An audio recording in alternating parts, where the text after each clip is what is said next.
Okay, so today we're here with Richard Mills.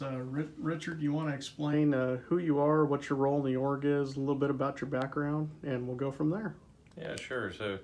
Richard Mills. I'm a directing design supervisor here in MPLX.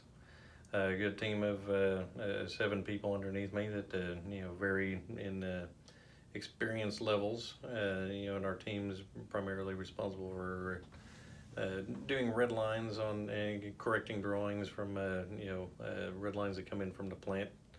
Operations crews. We also do some capital projects, compressor stations, and a little bit of maintenance work at plants and OSBL type work.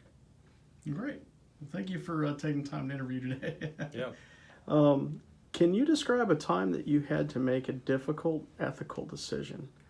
How did you reach your decision, and what was the outcome out of it? Yeah, that's a good one. Okay. I guess one kind of recent was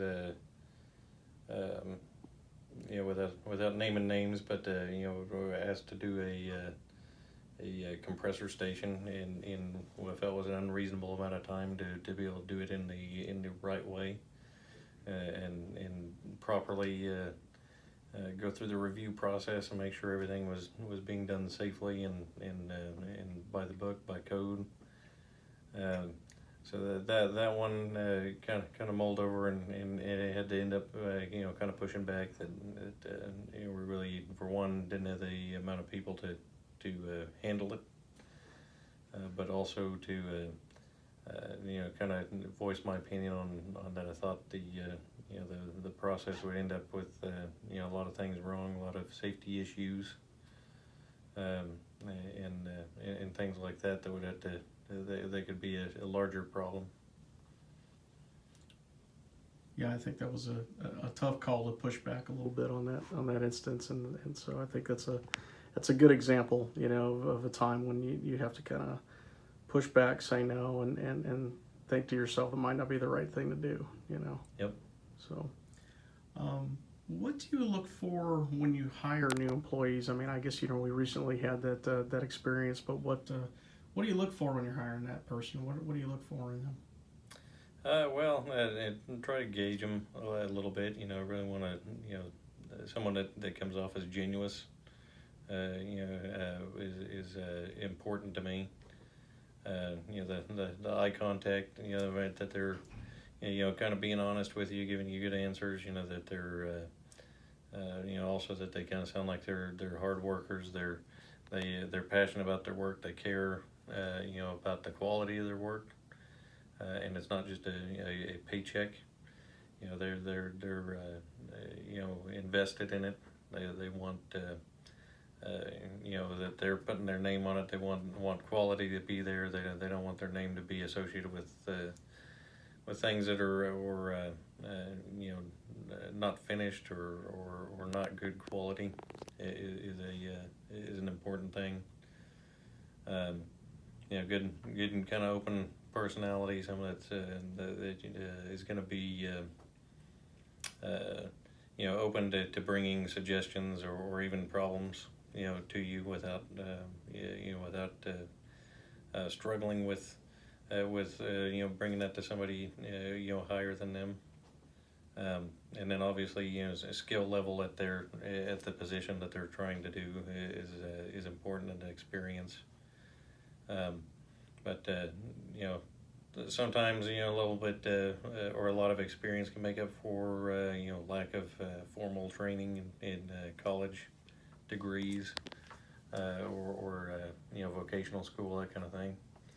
I think look for probably more personality traits on certain things, like the honesty, the integrity, the kind of being passionate about what you do.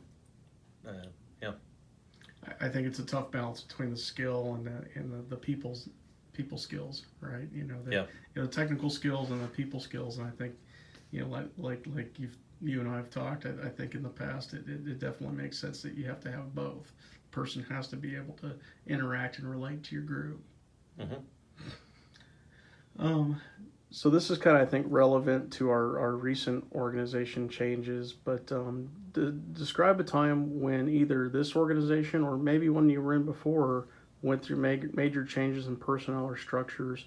What issues need to be considered with people and how they interact and perform while the reorganization is going on?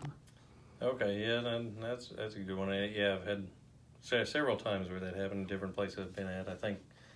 Uh, I think really the important thing is communication from the powers that be, the upper management.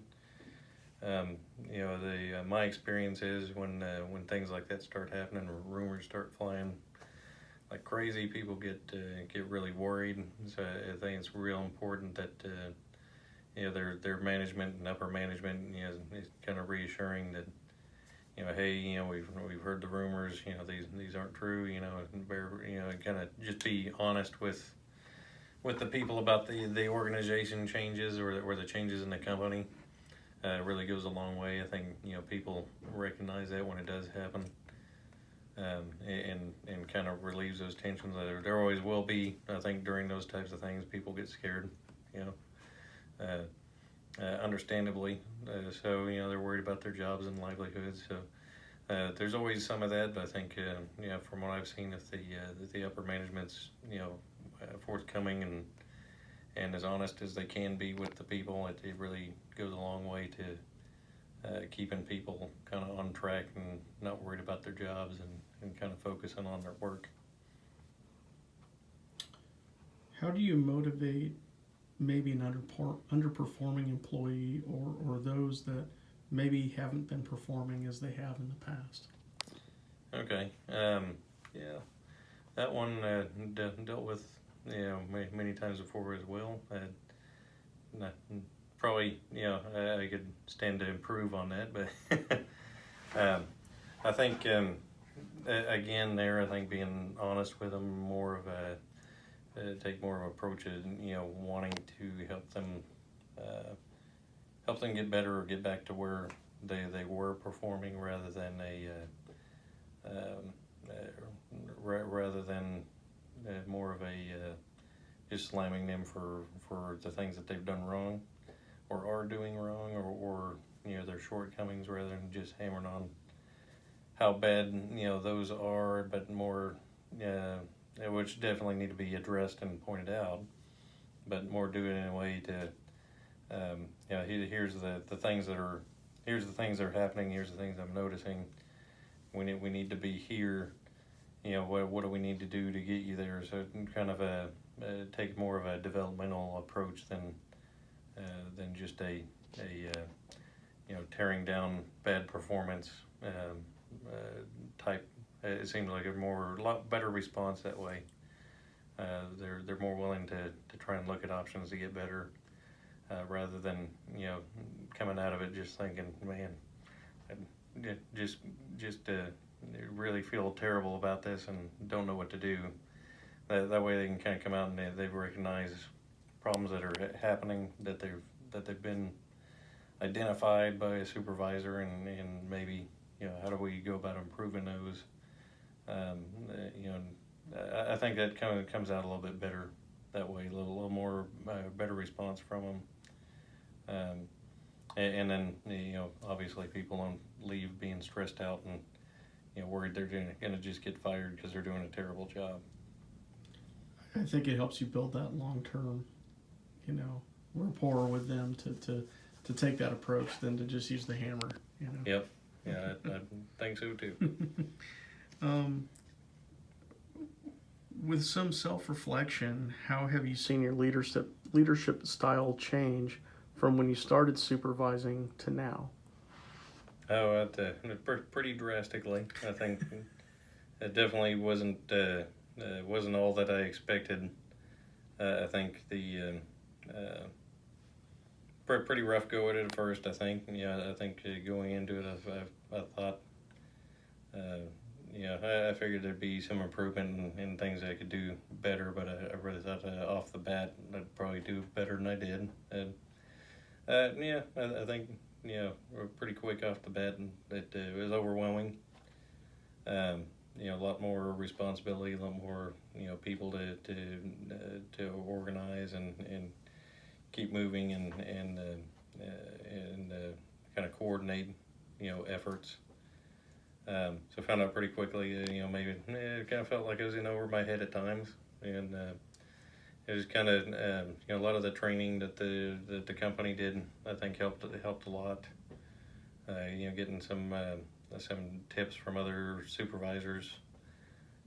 Talking with them, see how they handle different issues, and then a lot of it just kind of working through. Okay, I'm doing this now, ain't working. Need to come up with something. I think, for instance, got to where I was overloaded with emails and different projects and things going on that it's kind of hard to keep track of everything. So at a certain point developed a schedule for my team. Not only for the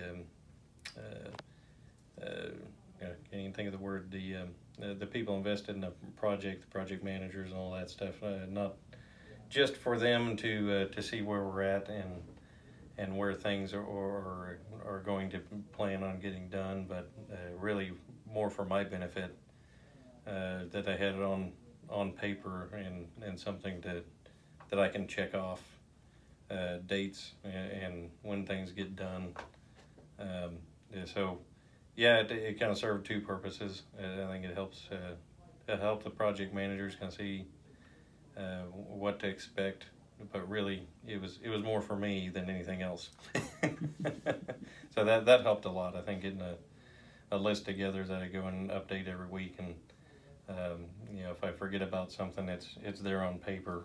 Oh yeah, I forgot to do that. Forgot to get an update from that person, and kind of a red flag. Okay, I need to circle back around to that project manager or that employee on that project and see where we're at. Last one I'll probably ask, do you have someone who has impacted you and caused you to become a better leader? What was it about that person that made the difference? Oh, well, I'd say probably several. I think one that I kind of look back to was my very first job as a drafter. We had a design drafting coordinator. Basically, same position that I have now. They kind of brought me in under his wing, and he had a great reputation with all of his people. He was part of the team, not the supervisor. He was part of the team. Got along with everybody. He was real down to earth. Kept personally up with the people he worked with or worked for him. Just treated everybody with respect.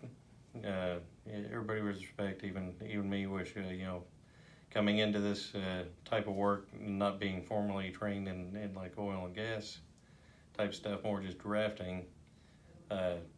For a long time, I really thought I was not going to last long. I thought they were going to fire me because I didn't know what I was doing. But he was